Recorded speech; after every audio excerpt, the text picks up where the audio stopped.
Welcome, everyone, to the Ops March Coaches Call, or the Ops Coaches Call in March, or March's Ops Coaches Call. What about March of the Ops call? March of Ops Call for coaches and best friends. Ah, today we have some fun topics, going over a couple different, themes, as we could call them, ideas. Insert description here. Didn't come to me. I like themes. I like themes. Themes Different is themes we're going to go over today. And so as we do, let's just kick right into it. The first question being, what client do you really want to give a shout out to right now? Jeff. This was the hardest question of the week. Yeah, it is. Agreed. Um, 100%. I'm gonna say May Heron. May has been with me since I started at Dungeon, so almost 3 years now. I think we're like 2 months shy of 3 years. And she started just wanting to get stronger for longevity, et cetera, et cetera. She's lost over like 85 pounds so far in the last Amazing. 3 years. We meet together twice a week. She's one of those clients where every time I send her her program, she writes back a text, not happening. And then I say, it is. And then Monday, she grumbles. And she's there every week. She's never canceled. She's always, I mean, good attitude is probably not the best word for it, but she's always there and she's ready to work hard. She did a meet, I think it was like last October. It was a non-sanctioned, just women's only meet. She just wanted to just have fun, basically. She went there and she took second overall for best lifter. There was, Woo! yeah, there was like a CrossFit girl who out deadlifted her, and that was the only woman who beat her. Is her Um, straight feet? yeah. Um, and then she signed up for another non-sanctioned meet that's happening the Saturday after next. So she's really excited for that. We're probably gonna hit some, we're definitely gonna hit some PRs. But yeah, I just want to, she's doing it for all the right reasons, right? She Yeah. wants to be healthy for her kids. She wants to live a long life. She has attitude. Like she doesn't, I mean, she does complain, but it's all in jest and fun. I don't It's know. the right kind of complaining. Yeah, it's all fun. So no, she's great. I just wanted to give her a shout out, and because she's not one for like social media and whatnot. And she's like, well, I'm not Sure. going to be one of your favorite lifters that you put on your Instagram or any of that. I was like, you are my favorite. Like, stop it. You're like, but anyway. So I yeah, think I think that brings up a good point too. Is like, we see all these highlight reels from coaches, right, all over social media and stuff like that, and tagging and all that. But, especially when you're working with lifters in person, right? Or, even you're just less social media prone lifters, like it's still good to give them, that bone, give them that feedback, give them that shout out, that kind of like acknowledgement that like I see you and I see how hard you work and it inspires me to keep pushing you. And even like that little bit of like, no way we're going to do that this week. Oh yeah, we're going to do that this week. Right? Is like at no point do they quit. they right, can they can look at it and they can acknowledge how difficult and how much challenge there is, right, to the work ahead of them, and voice those like, oh my gosh, but then think of the self-efficacy that comes after that, right, right, and the change and awareness that they go through after completing these very difficult sessions, getting so much stronger, seeing such success, like what that does to the client on the back end. And I think that's, just as important, as putting hundreds of pounds on people's totals, is giving them the feeling that they've put, hundreds of pounds on their totals, that they become stronger holistically throughout everything, right? It's not just pounds on the bar. It's what can I now take on as a person and have confidence in doing because I've done these hard things. right. Love it. Monica. Man, a hard one. I want to totally side quest this for a second, just say, like, on the Instagram posting your lifters thing, that I think that was one of the things that like really kept me pushing, was like, oh, if I get on Dave's story, I know I did something really good, you know? And like at the very beginning, I'm totally that like dog for a bone kind of a athlete, you know, like, oh, Yeah. I want acknowledgement, you know, and reward and all the things, just like most of us do. And for me, you know, that was a huge thing. And so And I know that. And I know that about you. And that's why I made sure it had to be something that was really worthy, or else it wouldn't mean anything. Yeah, it can't just be anything. Awesome now. All the time. That's a really hard question. I feel like I have so many lifters really going to bat right now for themselves. Yeah. And that's what I think about, like when I think of like the lifters that really are impressing me right now. It's not because they're impressing me. It's because they're doing their own thing, finding their own way, working hard with their nose down and not needing the accreditation and stuff like that. That's the kind of stuff that always just, you know, makes me feel awesome as a coach, because they got the buy-in is totally there. It's all them. It's original. It's authentic. It's they're there for the reason that they said they were there. And not that those two different things can't aid in each other with like external and internal motivation. They go hand in hand. But sorry, I'm totally getting off topic with my lifter. Which lifter do you want to shout out? I will shout out my 81-year-old lifter, Liz. I love it. She is a freaking joy. I've known Liz for 15 years, and last fall she decided that, you know, what the hell, you know, I'm just not doing anything else. I want to see if I can do something with this, and will you be willing to do it? And I said, hell yeah. I've had the best time. It started with 1 day a week. And then she was like, and that was because that's all I had time on my schedule to fit her in for a one-on-one session, because she needs extra eyes on her. And she knows that too. She's tried some crazy shit already, and she's a squirrely one. So she needs a hands-on coach. And so I only could get her in 1 day a week. And then it just turned out to where time allowed where I could fit her in for 3 days a week. So I see her Monday, Wednesday, Friday. And it's because she was like ready to just go hit up Planet Fitness on her own other days of the week, because she was so excited about the things that were happening, things that she was feeling, the energy she was, all the good stuff, the stuff that you hope, because she just was showing up and, you know, getting good. And so that's the one I want to shout out right now, is because she has said so many wonderful things, and maybe that's just longer life on the earth, you know, and sure. I'm grateful to have been ears to it, but she understands that progress isn't going to happen unless there's challenge. And she understands that what she's doing at 80, whether it's awesome for her, awesome for everybody, that she's being challenged. Her brain is going to benefit from it. It's giving her longevity. It gives her something brand new and exciting to look forward to. And she's made new friends. Yeah. In community. And so, and I'm going to get her on the platform this June for deadlift competition. So, you know, that's my shout out that I really want to give out right now, because I look forward to her effort and I want to match it. I think you touched on something really key there. You know, it's like the greatest gift as a coach, right, is like a lifter and a client that lifts your own mood. You know, they're inspiring to you. You draw strength from them at the same way that they draw strength from you, and just someone you really look forward to every single week, right? Like, oh, I can't wait for so-and-so's check-in. They're going to be doing so great.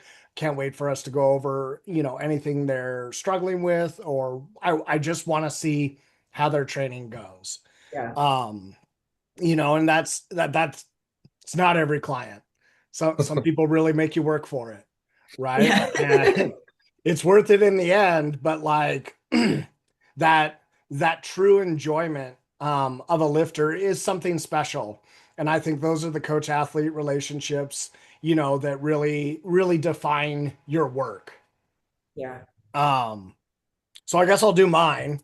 And again, for any clients watching this, including you two, this isn't because I don't love you. Isn't it? Yeah, it's not because I'm mad at you. I don't automatically think you're doing shitty just because I didn't shout you out. Good. Now that caveat's out of the way. Someone I've been really impressed with is my lifter, Hannah Pettigrew. Again, someone I don't have her social media or anything like that, but we've been working together almost a year now. She's all of 125 pounds. And when we started together, she could squat, about 170, bench a plate, and deadlift 225. And now, we're after our recent maxing, but still not like her actual limit strength. We're going to do a comp in August and peak for that. But she's already up to a 240-pound squat, so almost double body weight in under a year, right?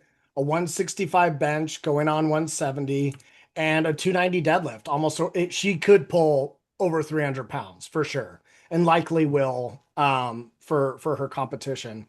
And I just think, especially with body weight taken into account and just her physical stature, how hard she works and how mindful she is during her training. She's never missed a check-in, right? She's always filmed at minimum the minimum amount of videos, right? But always goes into detail and what she's feeling on the day, responds back really quick. She's really created a great schedule with her training. And then on top of that, she's done a great job managing her training schedule with either school, which she just graduated from back in December, and also with starting a new job, and just done a great job of communicating with me what she needs to, be able to change or modify with her training and still accomplish all of our goals. And she's done that wonderfully. It's been very impressive. And I just think, every week I watch her technique and how it continues to develop and how amazing she is at taking technical cues and implementing them. It's a rare thing, when you can just tell someone a cue and they immediately get it. And you don't have to like search for 10 different ways to try and say it, a bunch of different drills, right? But just there's that connection there, that understanding. And then not only do they tell you they understand it, she demonstrates she understands it, the next time I see that lift occur.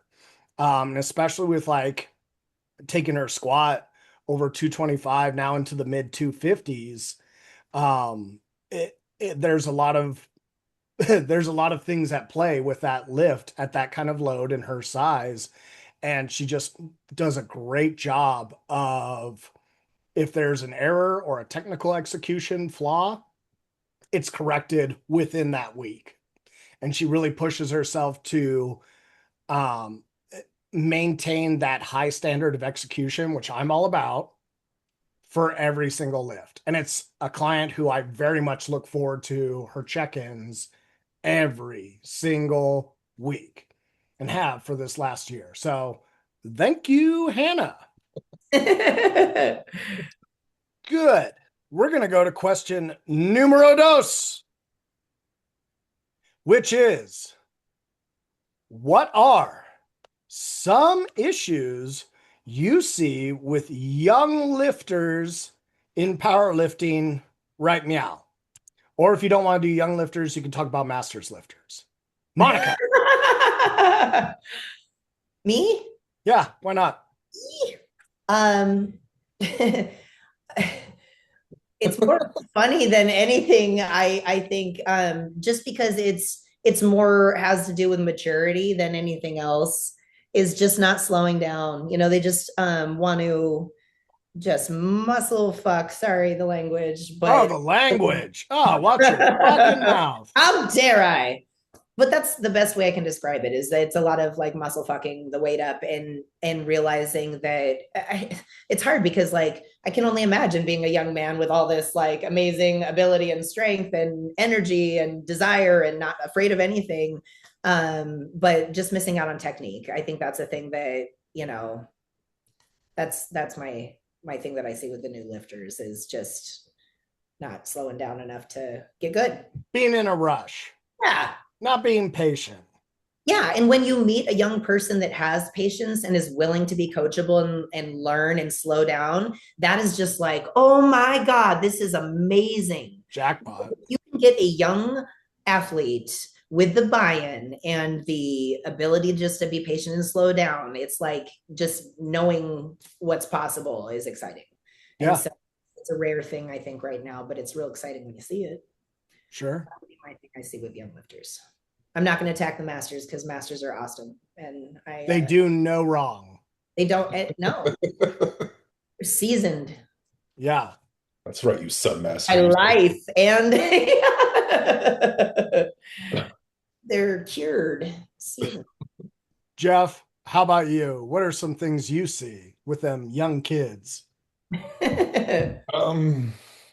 I thought we were going to have kind of different opinions on this, but it's kind of the same, but not really. Ego and wanting to emulate top lifters without having a clue of what those top lifters are doing and why they're doing it.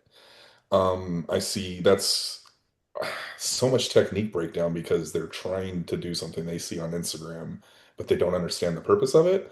Yeah. And I think that's like just goes hand in hand with like trying to build a brand before you build a total. Sure. But yeah, and yes, like Monica said, like they're going too hard too often. They want it too fast, and that's why the lifespan of the average powerlifter is like 2.5 years. It's like you're crushing yourself trying to be the best too quick. And that's my opinion on it. So I think with a lot of that, like you said, with the, trying to emulate something they saw online or whatever, the other thing with that, like, is switching programs, right? Just constantly pivoting from one new thing to the next, to the next, to the next, because like, oh, I tried that. Okay, it wasn't for me. Move on, and it's like never having any footing on it because of that, their programming. But well, yeah, I mean, I don't know. I watch a lot of people squat, and we all do.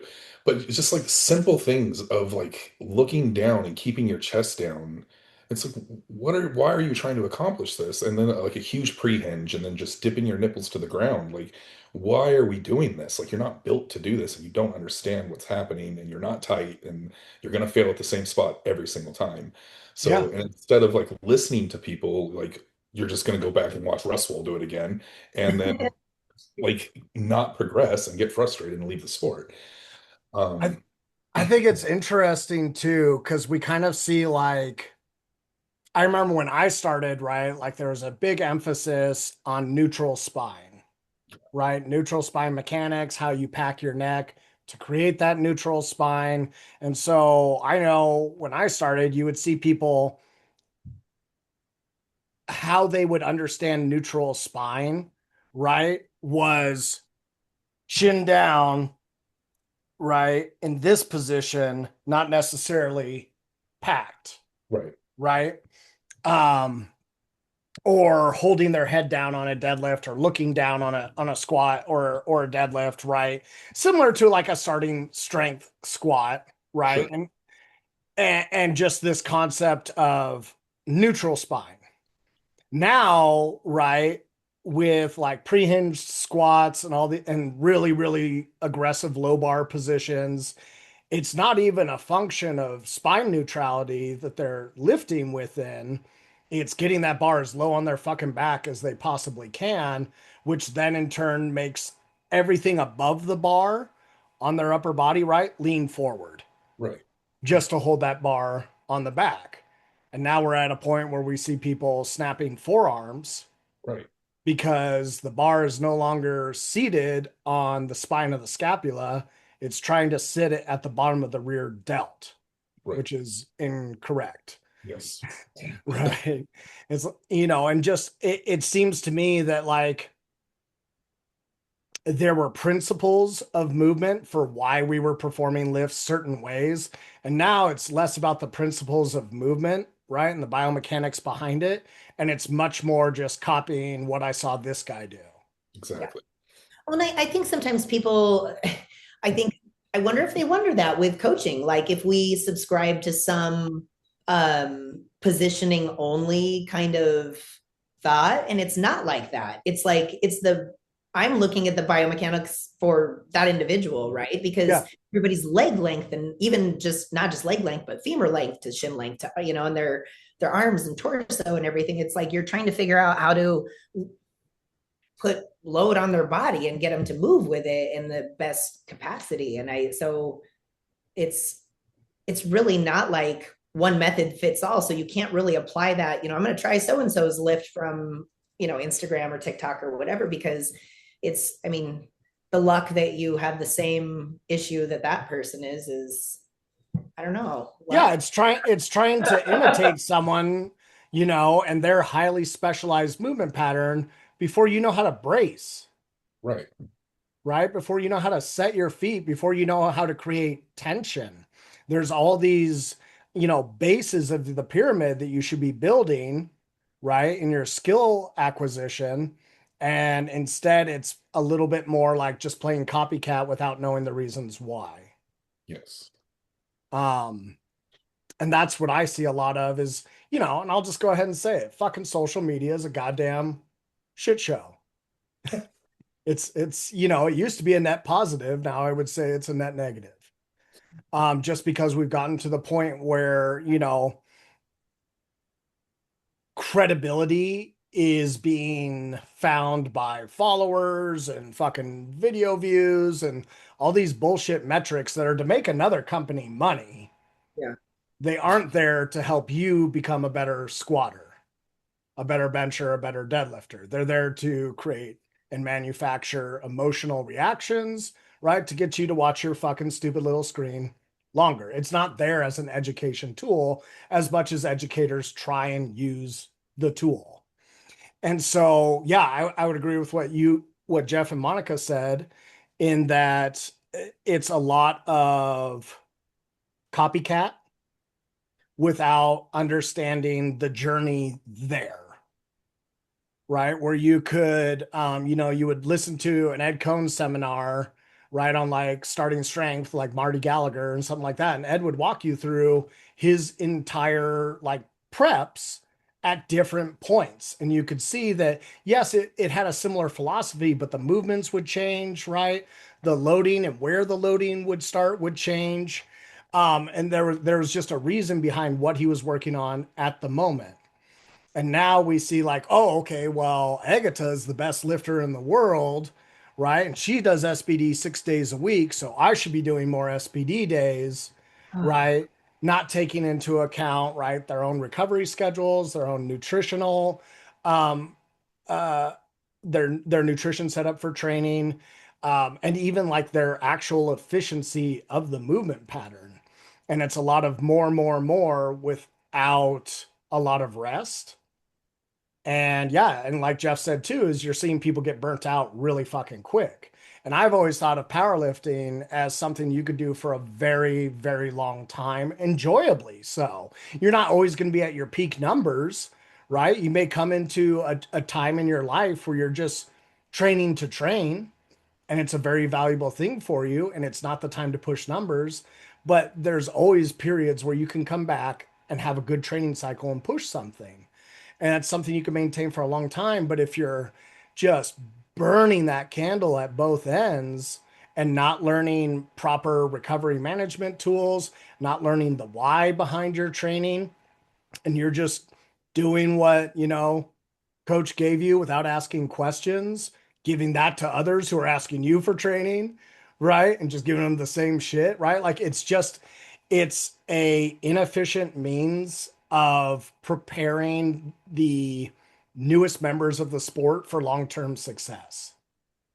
Right. And it's just kind of one of those things where you should be able to squat in a variety of stances, bar positions, foot placements, hand placements, all these sorts of things, and have that time to practice and work on it, right? Because a squat's a fucking squat.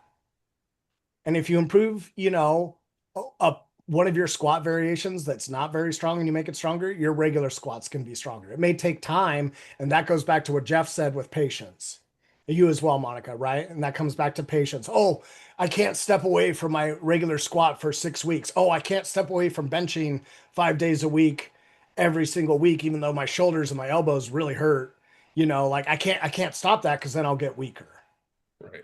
And that's not And how strength that's works. just a bigger problem. That's just a deeper problem at that point too. And Sure. I've been there myself where I'm like, I'm not fucking stopping. Nothing can stop me. Yeah, well, the sport is a game of delayed gratification. Yeah.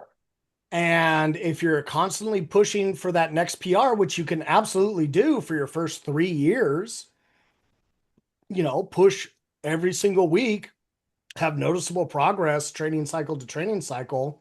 Yeah, absolutely. But if you didn't spend those 3 years like working on some other things, some hypertrophy, right? Some loaded carries, just good quality strength training in general, if you are just so hyper specific in your squat, bench, and deadlift because you think you need the technique time with it, like you're missing the forest for the trees. And that a hinge is a hinge, a squat is a squat, a press is a press. They are all working off of foundational movements of the human body, right? And they all work in a similar way, no matter what variant of it you're doing. So that's what I would agree with what you guys said in terms of there's a patience issue, there's a lack of understanding, um, and just a focus on copying what the people at the top are doing, but not understanding why they're doing it or how long it took them doing other things to get to this one thing. Right? I I think if you're trying to find your way in powerlifting and you're looking on the internet for your resource or whatever, I would guess I would just advise like if not taking advice from somebody unless they're willing to explain to you why they're doing what they're doing. Sure. Oh, and see if it actually applies to you. I mean, I don't know. Yeah, it's a hard one. Yeah. But at the same time, there's a body of evidence, right? Yeah. Coaches have a body of evidence for their methods work. So if you can start there and see like what the similarities are, it's a pretty good spot. Moving on. Enough picking on those young kids. Oh, this is a much better question. What's your coaching hill that you will die on? Oh. Jeff.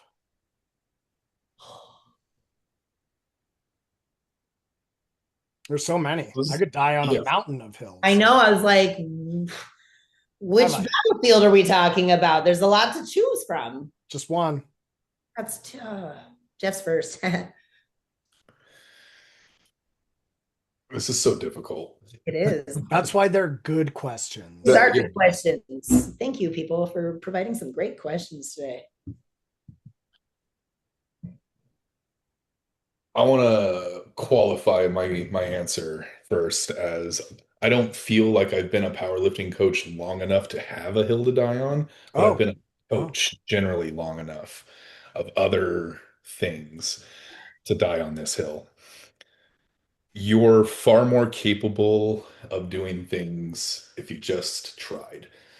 I don't think people give enough effort and quit too early on pretty much everything in life. And like you said earlier with the instant gratification thing, if you don't have instant gratification, more times than not, you're going to quit. And I don't think you should. I think you should put in some effort on the things that you want to do. And if you're going so far as to like hire a coach, go to a gym, all this kind of stuff, like why aren't you putting 100% into it? Like, I guess trying, I guess is like really that hill. Like not to steal it from you or anything, but like that's passed honestly on. Yeah, passed on, I guess, inherited. Yeah, just fucking try.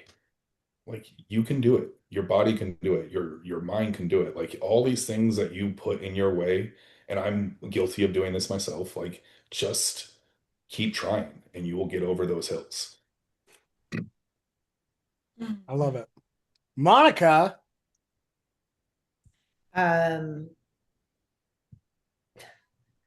Consistently doing things or not doing things, right, is going to produce the result that you have. So I feel like, yeah, the hill that a lot of things can happen. You can do a lot of things and pivot from different programming and stuff, but consistency is key.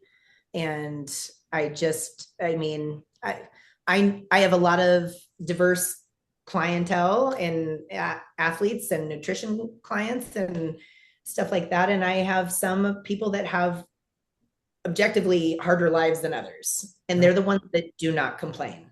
And they just make time and prioritize and show up consistently, even if it's not 100%. Even if it's, I could only get this done because this is just what life provided today, but I showed up and I did this. I agree with Jeff in the sense that I just don't have a lot of empathy for people that give up and quit and don't try, or quit way before even trying hasn't even been implemented yet, or they don't even know what that kind of trying is. But what I do know from my life experience beyond being a coach and the things that I've seen in people live lives around me is like, we're built to do hard stuff. In fact, like we just become better specimens by being challenged. We get stronger when we're challenged. Our brain gets wiser when we're challenged. We become more resilient, which is great for longevity.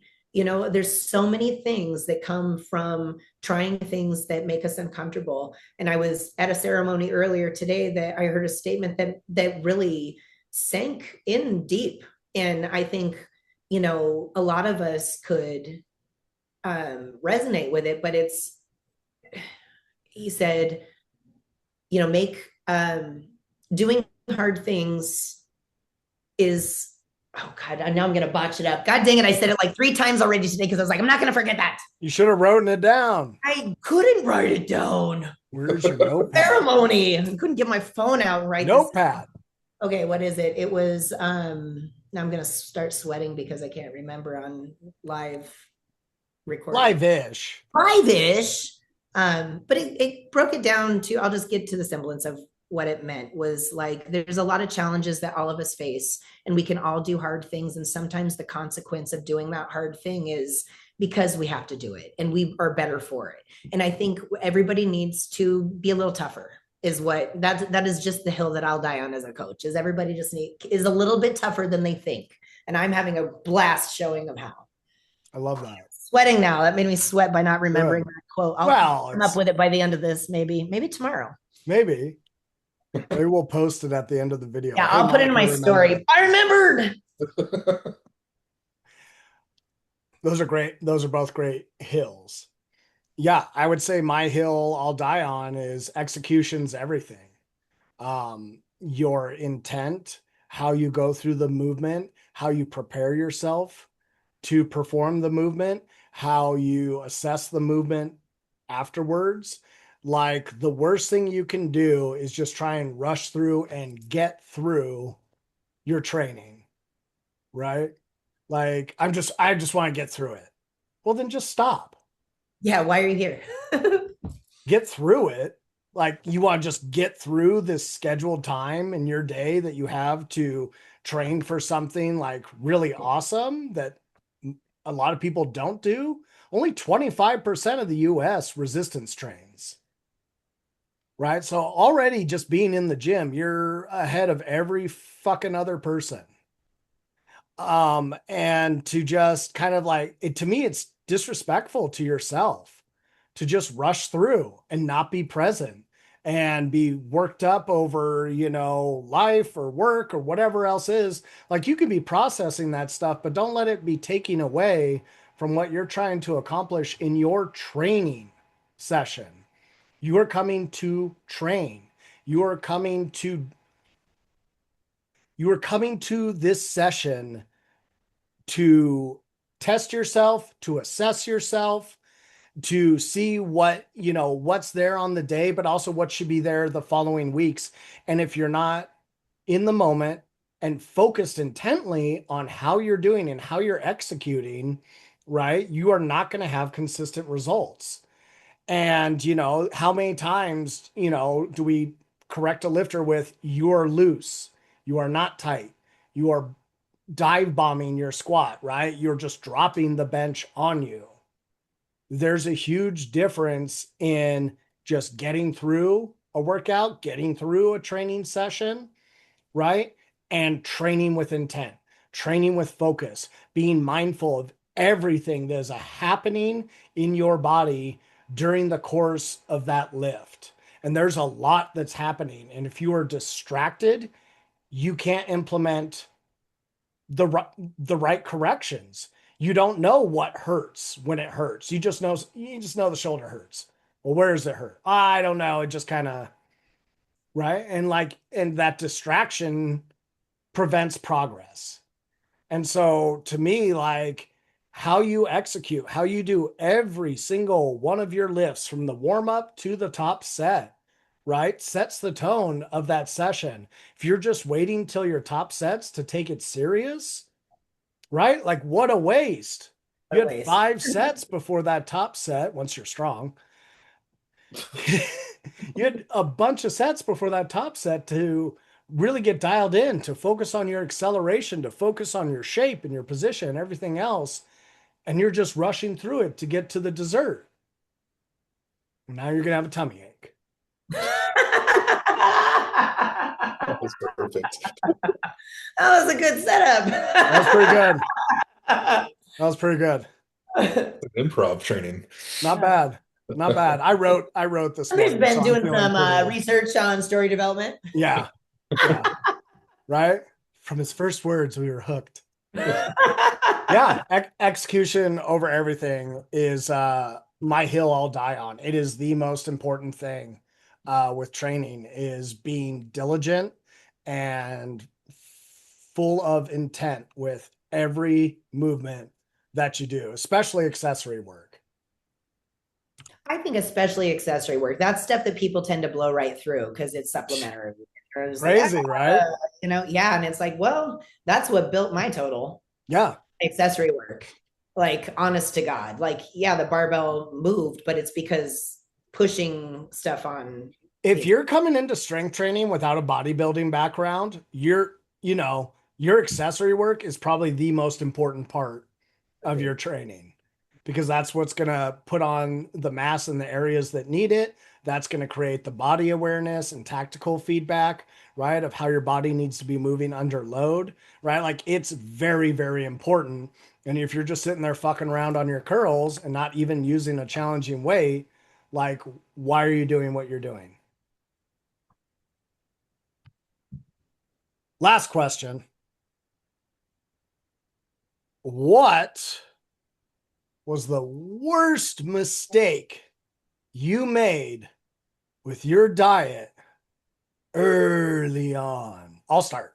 Yeah, you start. I've weighed a lot of different weights in my life. In high school, I was up to 250 pounds, right? With a big old belly. I didn't know what proper nutrition was. I just knew what I thought bodybuilders ate, chicken and broccoli, right? And I would have periods where I would want to lose weight. And so I would severely calorically restrict myself. I didn't know how to use carbs properly. I kept fats way too low. And I just tried to exist off of chicken and vegetables.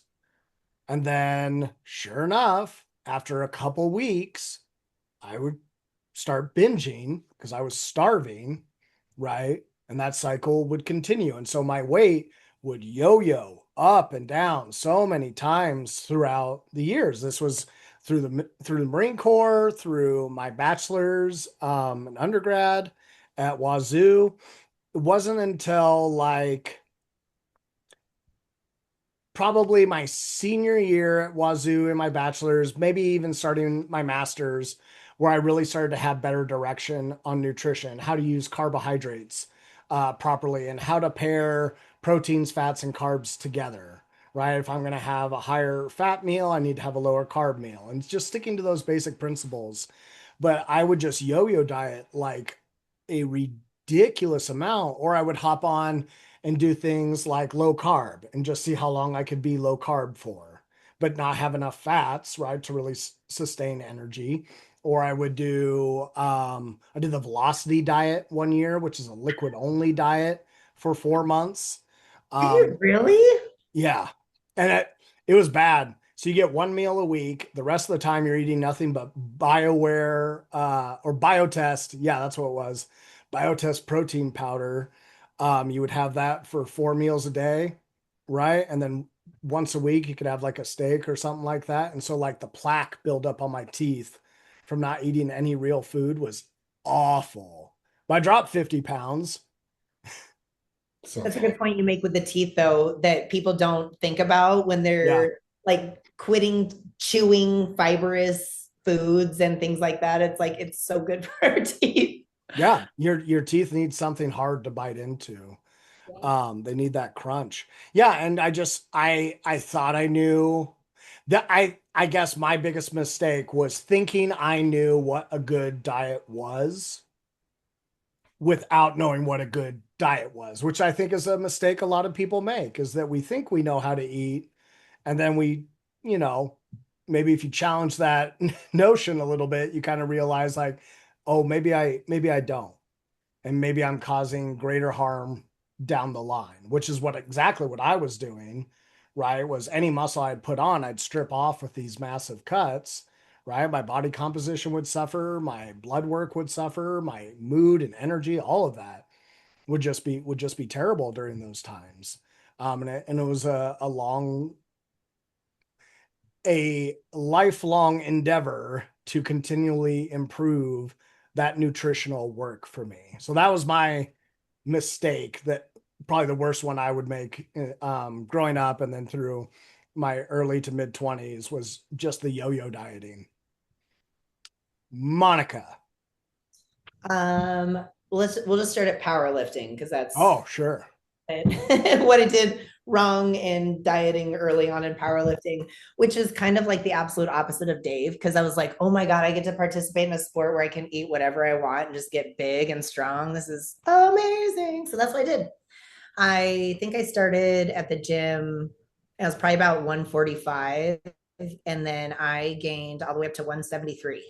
And then I was like, I hate this. I'm really big all of a sudden. And I was really uncomfortable in my skin. And so I hired a bodybuilder for a nutrition coach and learned a lot through that process of how to be really rigid and eat really clean. And so the mistake I would say I would made, I don't think there's anything wrong with putting on mass and gaining weight.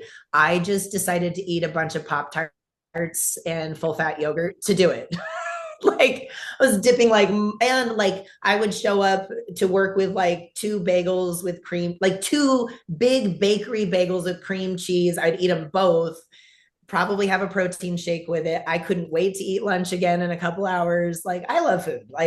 This was like the best license ever, but I just put on more fat than anything. I did get really strong. And I will say that it definitely boosted my intro to powerlifting successes because putting on mass and putting out mass, I guess. But that was the mistake I made. And it ended up, because it wasn't a healthy way of doing it. I didn't feel good at the end. I ended up feeling really sluggish and I didn't know it at the time, but I can tell you now after like 10 years of intentionally gaining and losing, I definitely know what it feels like, which I was identifying then when I put on the first like 20 pounds was like, oh, I don't know why I feel bad. I just don't feel great. And I couldn't associate that with the energy kind of system that wasn't working in my body. So after a lot of, bodybuilder diet with a bodybuilding nutrition coach, I learned a lot. And then I've been with the same nutrition coach for 5 years and I've learned even more. And it's been an amazing journey of having a better relationship with food and understanding why I'm eating what I'm eating and why I was eating the way I was eating before. It's just been a lot of educational stuff that that I'm so glad I invested in along the way because I didn't know what the hell I was doing. And I love food. And I was just like, more is better, right? More is better.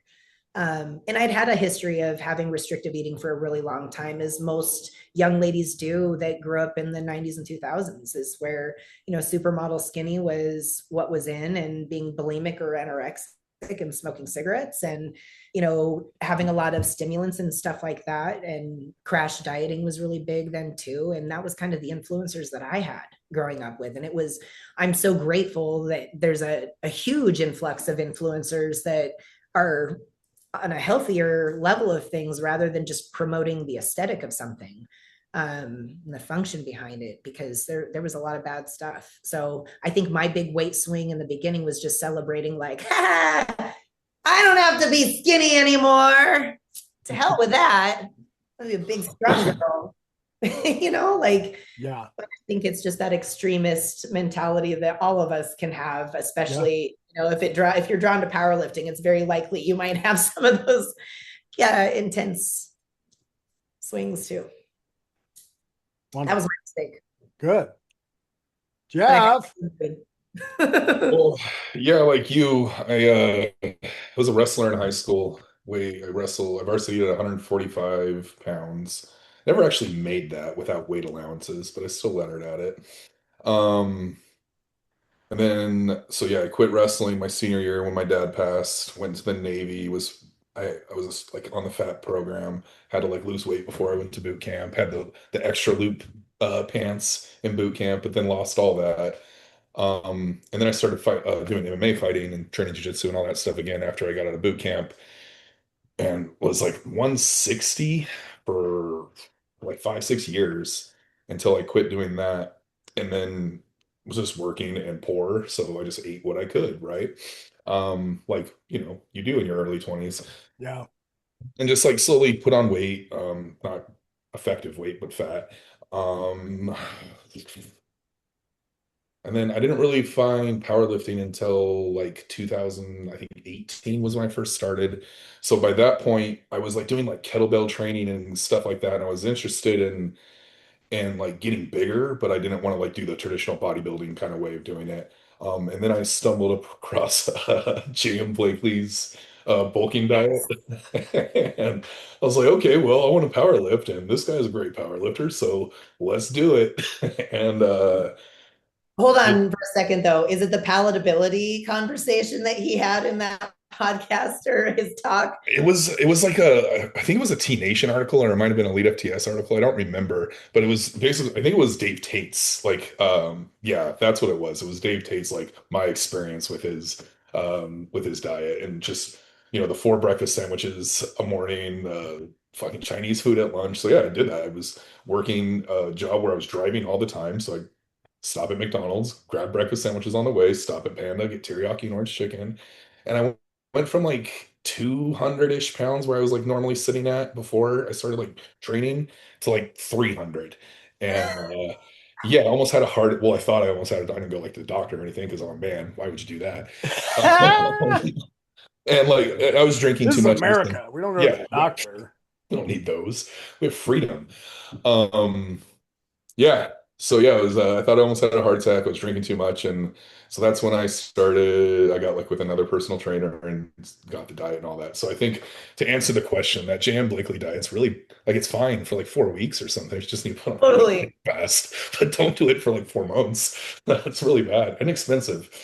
He But was on Table Talk, on one of his table talks, talking about McDonald's cheeseburgers because it's like a 2-biter, like they just yeah, sit down so easy. It's like he was saying it's about palatability when you're trying to gain weight. It's not about eating clean. It's about getting dense foods that you can get in really quickly. But his diet, though, reversing that was also really interesting, because he'd be like, I just eat a bag of broccoli and then walk to the gym instead of drive. It's like a 2-hour walk, and you'd eat a bag of broccoli because it would keep me full. I was like, it's madman powerlifting diet right there. that's Ohio style for you. Yeah, they're built different out there. For Yeah. real. In the best way, though. The Yeah. people I met in Ohio was like, oh, I thought the West Coasters were pretty strong and tough. And they're like actually strong and tough. And we're like unicorn lifters. We're on the West Yep. Coast. Yeah, we're all glitter out here. They're real. Yeah. Well done, gang. Yeah, I really liked how everyone went through the questions today. Those were great answers. Got to really, suss it out, really dive deep, get our hands in there, right? Really feel around. It's hard when there's like aged questions on there, or tell me what you don't like about the youngsters. I'm like, well, I don't Yeah. want to be mean to the young ones. Yeah, I don't want to be mean to them either. I'm still recording. That's lying. I know. We are still recording. Just so the kids know, I don't want to be mean. No. Stop making me be mean to you. Thank you for everyone watching this coach's call. We always appreciate your views and check in on our newsletter every month for our coach's call Q&A form if you want us to answer your questions.